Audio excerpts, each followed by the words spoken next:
Namaste Galactic Family, and welcome back to my channel Indigo Angel. If you are new, come on into this dimension. I hope that you enjoy the cosmic content here, and don't forget to subscribe to my channel if you're returning. Don't forget to hit that notifications bell so you can continue to receive my messages, and comment on and share this video so others can find out about my work. And as always, Galactic Family, thank you for your continued love and support of my channel. Now, today we are going to get into a Hydra starseed origin reading. I'm going to do somewhat of a energy update for this star system, as it's been a little while since I've tuned in to the frequency of Hydra. But essentially this origin, what I like to use is I go off of the sidereal nakshatra markers in the chart. So that would be 16 degree 40 to 30 degrees Cancer. If you have those placements in any planetary positions in your chart, those would be the degree markers that I personally align to the most, because I feel that those degree markers are mimicking the central part of this constellation, because in truth, this origin spans from about mid-July to about mid-October. So those degree markers, well, the entirety of the constellation is essentially connecting to and amplifying several other stargates in accordance with her energy, such as Regulus, the fixed royal star, Corvus, the raven, Spica, and also a little bit of Arcturus there at the tail end of Hydra. And my good friend Owen today just showed me a picture this morning of the Dendera zodiac wheel, where Regulus the lion, or the lion in Leo, is essentially riding on the back of Hydra in this particular depiction, which in the regular depiction of Hydra, according to current astrological viewpoints, some of the current maps that I also use, they show these systems very within relativity to each other, but they do show them separated. So having seen that Dendera zodiac wheel this morning, it just further confirms my theories that the true birth of man was through a serpent feline primordial emanation, given that Leo is the birthplace of the sun and Hydra is at the root of every ancient civilization that ever walked the earth, beginning with the 7 ancient races of Lemuria. And of course we have Regulus, the green lion, in the Philosopher's Stone. So a lot of this, if you've looked into the Philosopher's Stone, does amplify these theories. And also, if you've just been rolling with me on my Hydra content, you may have caught one of my more recent cosmic grid updates that's called the Original Creation Grid, Hydra, Lemuria, and the Anunnaki. I'll leave links in the description to this video. If you are a Hydra starseed, I highly recommend checking out this grid update, because essentially I do get into how I feel Hydra is the progenitor race to the Lemurians and also to the Pleiadians, which I know is a wild statement to throw out to the galactic community. So some may not agree with that, and that's fine. But to me, that ultimately is where the research has been taking me for some time, to see deeper and deeper into the cosmology of Hydra and how that's been seeded and rebirthed here on Earth collectively at this time. I have also another video that I put out about that theory of mine specifically. It was a Pleiadian starseed ascension reading called "Was Hydra the Progenitor Race?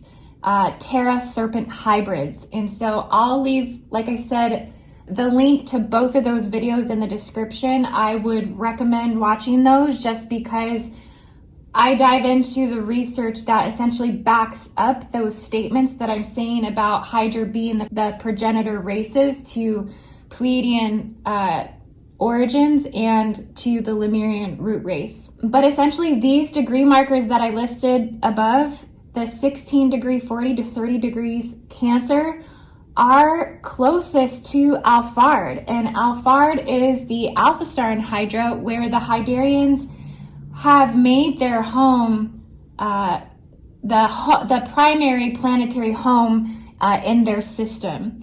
And so in Western tropical astrology, I do believe the culmination of Alphard is 27 degrees Cancer. So that would be an exalted position if you have that 27 degrees in the chart. But I prefer to use that range of the nakshatra given, for one, because it goes by 13-20 degree systems of the lunar mansions, which I feel the moon is actually an incipient force to soul seedings here on the earth. And also just given the length of this constellation, that it can't really necessarily just be pinpointed by a 1 degree marker. So I like having that range, with it being the largest and longest constellation out of the 88 Ptolemy recognized star systems. And honestly, guys, in just the last week, I have had 3 in-depth starseed origin readings where all the divine feminines who came forth, and thank you so much for getting a reading with me if that was you, but essentially they had dominant Hydra starseed markers, meaning that they held it in profound planetary markers such as the Godhead or the 10th house, the midheaven, which is known to be that clear indicator that that is someone's galactic mission here on Earth, or in the north and south nodes. So I just kind of realized after having a lot of Hydarians come forth that it's been a little while since I dived into the radial encryption of Hydra. So if you would like to fast forward to the Hydra starseed origin reading, I'll leave a time marker here for that so you can dive into that. But I thought that I would just roundabout recap some of the new Hydra discoveries that I have made. For one, I have seen that the Hydra souls are not actually even originally from the Hydra system, okay? Hydra Alphard, this constellation, seeded after the original creation of the Hydarians as an ambassador to this star system, as a home nation to this star system, but it's not the origination. Because essentially Alphard, and this is according to a lot of the channeled information that I have picked up on as I've tuned into the Hydra star system, I do feel that I am an ambassador for the Hydra systems. I have written extensive articles about Hydra. I have written passages in my book about Hydra. I will leave a link to my book in the description, also to some of the articles that I have written about Hydra. I also have a Hydra starseed group on Facebook that if you're a Hydra starseed, I welcome you to come and join. Again, I'll leave the links to that as well. But what I have channeled extensively about Alphard was actually, Alphard was actually the second or the third star system colonized in order from where they originally came from. So, which the Hydra starseed originally is not from this universal system.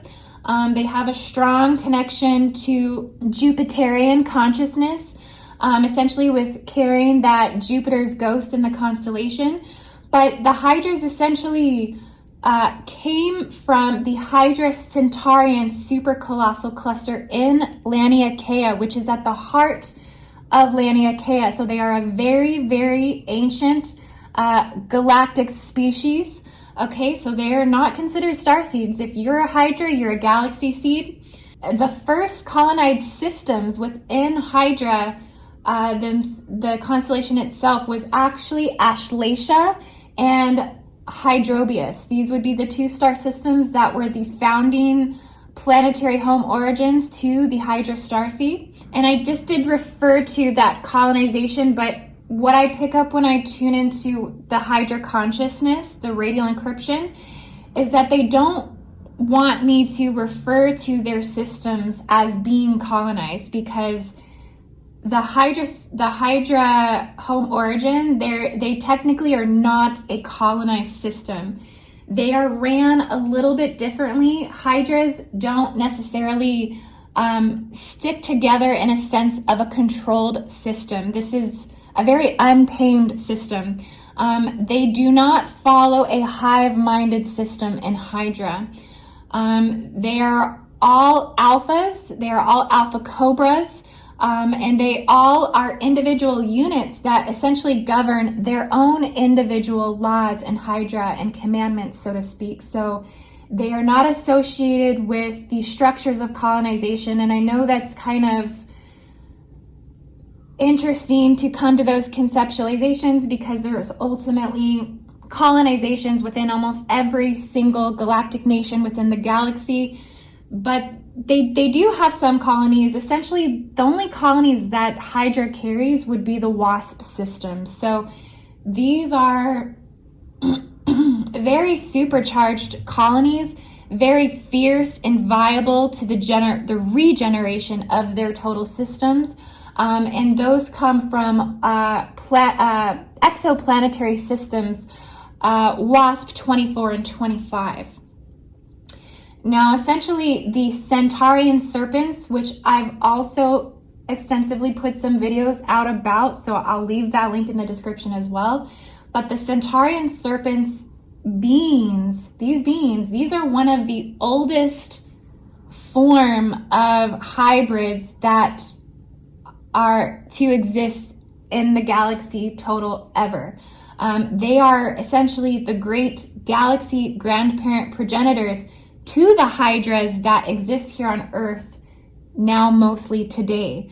Okay, so Centaurian serpents are the original galactic primordial formation of the oldest progenitors of Hydra. So I just wanted to break down a little bit also the mission of this origin if you are a Hydra starseed, because it seems during this time, this is the time of year where Hydra begins to reawaken. She begins to collectively rebirth herself.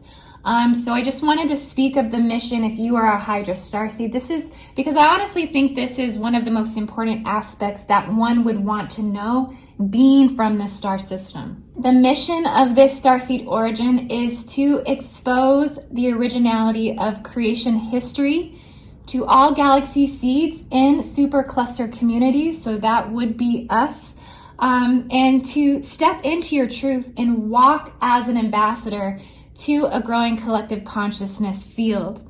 The Hydra mission is to be self-sustaining and self-existing in all of its rawest forms here on Earth through all density fields. This mission is to teach the lessons of shedding your skin, renewal, regeneration, and a constant state of rebirthing. The acknowledgement of Hydra is needed here on Earth to essentially heal the deepest wounds of collective humanity. The recognition of this star origin is the crucial piece in transforming the patriarchal rule on this planet. It is the necessary piece. It's also the necessary piece in the loss of human and Earth connection. With that serpent consciousness being belly to belly with the Earth brings forth a very potent human Earth connection. And it is also the mission of a Hydra starseed is to basically transform the hate for the divine feminine and the abandonment and the demonization of feminine throughout history. Hydras represent the return of the goddess rising, and snakes represent immortality and eternal beings. They appear to be reincarnated from themselves as they regenerate and as they slow their skin, very much rhythmic in that spiral coil form. Since the fall of Atlantis, that is considered the serpent cataclysm. So it was this particular disconnect that has been the ancestral fragmentation for over 6,000 years on this earth that needs to be healed. And so as a Hydra starseed, this is very much a part of your divinity to reawaken and to, rectify these notions and these conceptualizations here on Earth. And this divinity is hidden very deep within the Hydra consciousness.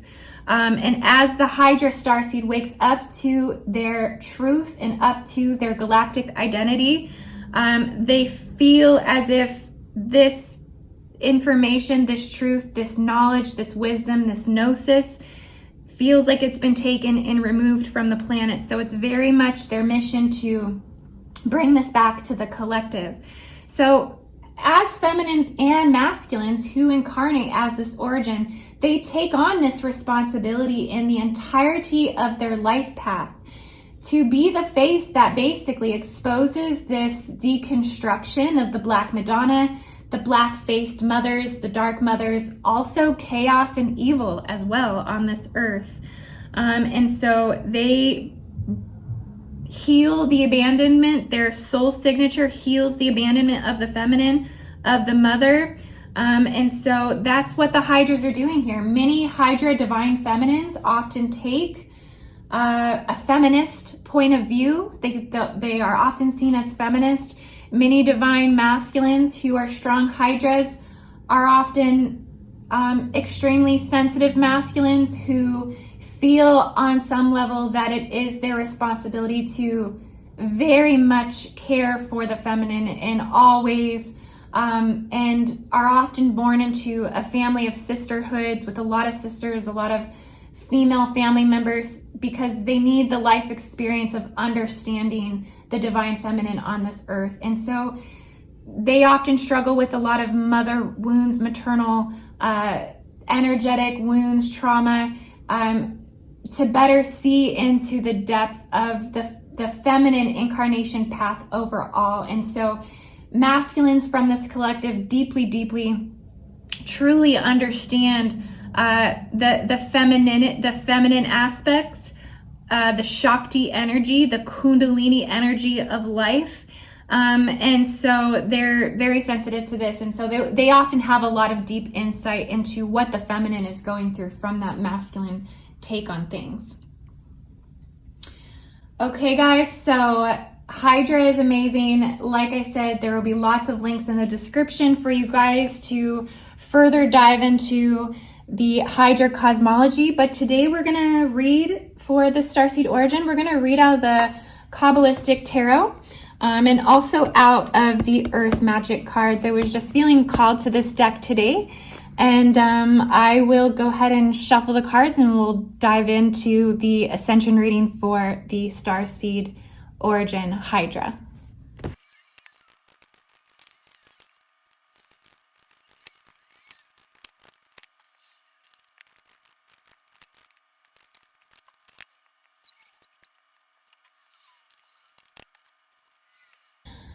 Okay, Hydra starseeds, welcome to your origin reading for the month of May 2021.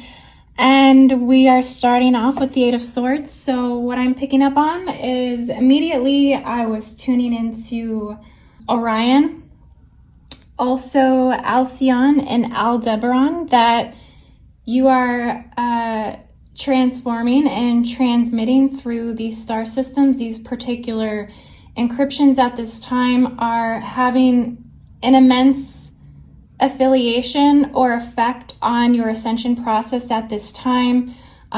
You've been psychically, interdimensionally tuning into the inner psyche of the Orion, as you feel somewhat as a mentor to Orions. And so there is a deep innate knowing, as you feel almost motherly to this encryption. So there has been almost a lot of tough love with the Orions. I'm seeing that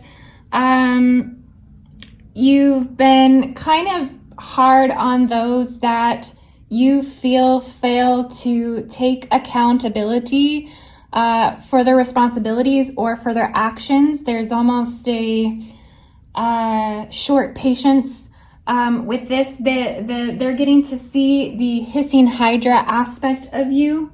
There's a lot of reverse reverberation that is transmitting as you have these connections and communications. You're sending a lot of collective messages back to the earth for recorrection courses. So this is a part of your collective work and your collective dynamic that you're hosting at this time. You're somewhat of a transmitter or a messenger for broken systems. So you are transmitting to that core of the cosmic mind, the cosmic womb.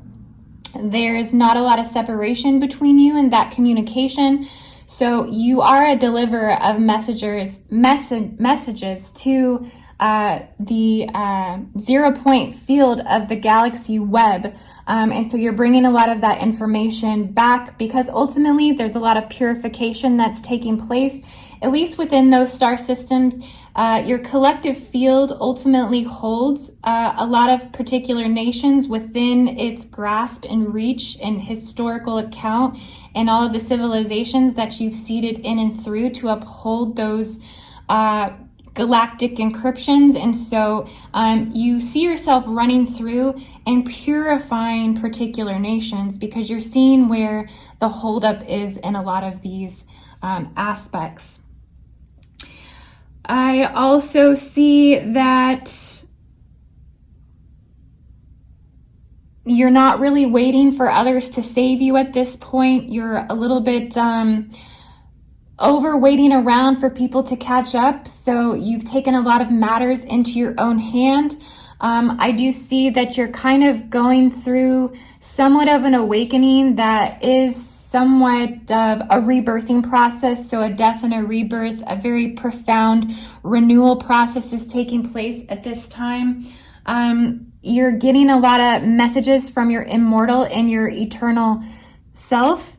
And so you see beyond all of the trauma that is happening as you purge a lot of deep, intense emotions that have been somewhat in a frozen liquid light state in your energy field. So you feel yourself beginning to unthaw.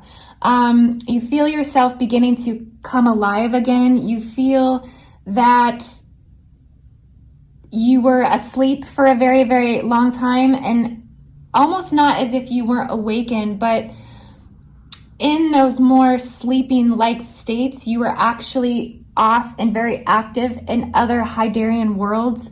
And so you're starting to unthaw in this 3D. You feel yourself rebirthing, reawakening. You're shedding a lot of skin at this time. You're actually having a lot of your galactic identity come forth. You're feeling very in tune to your ancestors at this time. You may even be kindling more of a connection with your parents or your grandparents at this time, and even parents and great-grandparents from 100 or even 1,000 years ago. So you're just seeing the grail. You're seeing your Akashic field in its entirety. So this is a lot of confirmation and also a lot of heavy Akashic timeline clearing for you. So heavy emotions right now as this submergence is unthawed and comes more and more to light. I see you really diving into your ancestral bloodline and spirituality, and just becoming more and more aware of these aspects of yourself. So lots of purification. You honestly want the rain right now. You need the rain right now. If you have a warm rain, you might even just be so called to go out and be just sitting or dancing or standing in the rain. You're desiring a symbolic purification that will be coming to you very, very soon. You have the 9 of Swords. Okay, so like I said, there's transmissions through Orion. You have Jupiter and Gemini, Mars and Gemini. So you're really transmitting back and forth to what's happening in a collective field in Orion. There's so many things happening in Orion at this time that you just see the foundation as not stable for the Orions at this time. And so you're trying to bring them in through ceremony, through invocation. You're seeing how the Orions past have caught up with them in a lot of ways. So you're as you work through your own shadow work, you're also assisting the Orion constellation, the Orion origin, with the same inner psyche work that needs to be done there. There's just a lot of transmissions between you and Orion at this time. So it's like you see that the mental equilibrium has become out of balance. So this tends to kind of amp up as we do head more into those Orion planetary alignments, is we have this, great ascension that comes through as we go through Pleiades and Aldebaran. But as we come back into Orion, we kind of dive into the thick of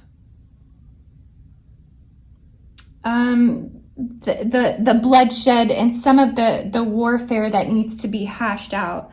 And so it can be a time of maybe attracting enemies, or even someone imposing their will upon you. And as a Hydra, you are definitely a very alpha type energy. Contract, when others see you, they see a king cobra head or a queen cobra head. They immediately either take a competitive stance towards you, or they idolize you and look up to you, and they actually ultimately want to be like you. So it is harder for you, Hydra, to actually develop those really strong boundary respected type relationships, because there is a lot of deception that likes to play out up underneath your feet, up underneath your nose. This is not stuff that you are not innately ultimately aware of that's going on in your field. So it just does make you have to be somewhat aware of the primordial essence that you bring to a friendship or a community or a group of some sort of people, that to just know that someone is probably going to get pissed off just because you are you. And there's like nothing you can do about that, because holding the Hydra encryption, you naturally and innately will just trigger one's competitive nature, particularly coming from that home origin where you operate by your own laws and commandments, that you are not a part of colonized systems, so you don't follow the mental boundaries and societal norms of what is accepted. You beat at the beat of your own drum, essentially. So that can often trigger other people that may be taking more of a controlling nature towards you. Like I said, trying to impose their will upon you. Your willpower is very important to you. The reflection of yourself is something that you're constantly going through. And also just practicing the total vision of your surrender in a lot of these things as well. Yeah, so a lot of ceremony, a lot of guidance to be practicing invocation, taking more steps towards your confidence in your spiritual development and guidance, trusting more of your intuition. I feel you're being asked at this time to invoke the specific energies that you're being guided to work with. Take your spirituality to the next level. Practice with altars, practice with altar offers to particular deities. I actually woke up this morning and set out about 8 candles in front of my Kali Ma statue as an offering, working with goddesses and deities that carry those Black Mother templates is something that is definitely going to innately always be a calling in your consciousness, in your awareness, as you have most likely carried those Black Madonna templates in your energy field. So you resonate very, very deeply with their life stories, their life paths, their strengths, their weaknesses. And the invocation is almost necessary for you to fully embody yourself spiritually, because there are gifts and messages that are waiting for you to work with these guides that have been coming forward in your energy field. We also have the King of Pentacles here, so really embracing a lot of your wisdom, kind of diving back into, like I said, your grail essence and just your lineage, and the story that's told time and time again of what the serpent mythology is, culture after culture. I see you in the Garden of Eden. I see you at the Tree of Life. And you're holding this powerful wisdom that was always labeled as forbidden. And for you, you have no problem taking a bite into that apple, so to speak, that you know innately and intuitively that knowledge is your willpower, knowledge is your mythology here on this earth. And so you're just really learning to trust your intuition and your guidance with this more and more, that there's this almost this masculine superiority in your femininity. In masculines, there is this feminine superiority in your masculinity, carrying very strong, I guess, illuminations of this essence within your being, that you come forth as very stature, and you don't really show those painful deceptions of the human collective psyche, but it's all there within you, and it's all coming through emergence and transformation. And so you're just embracing your empowerment of this wisdom as it begins to build within your energy field for you to share collectively. I'm picking up that you are meant to speak of a lot of this wisdom, that it's not to be held within, that your mission is to keep regenerating and showing your strengths, and ultimately casting out the curses that have been placed upon this nation. Okay, guys, so this is the Hydra Starseed Origin reading for the month of May. I hope you all enjoyed this so much, and if you would like a Starseed Origin reading, you can find me at indigoangel222.com, and feel free to join me on my Patreon, patreon.com/indigoangel. And namaste, Hydra Starseeds. I hope you have a beautiful everything.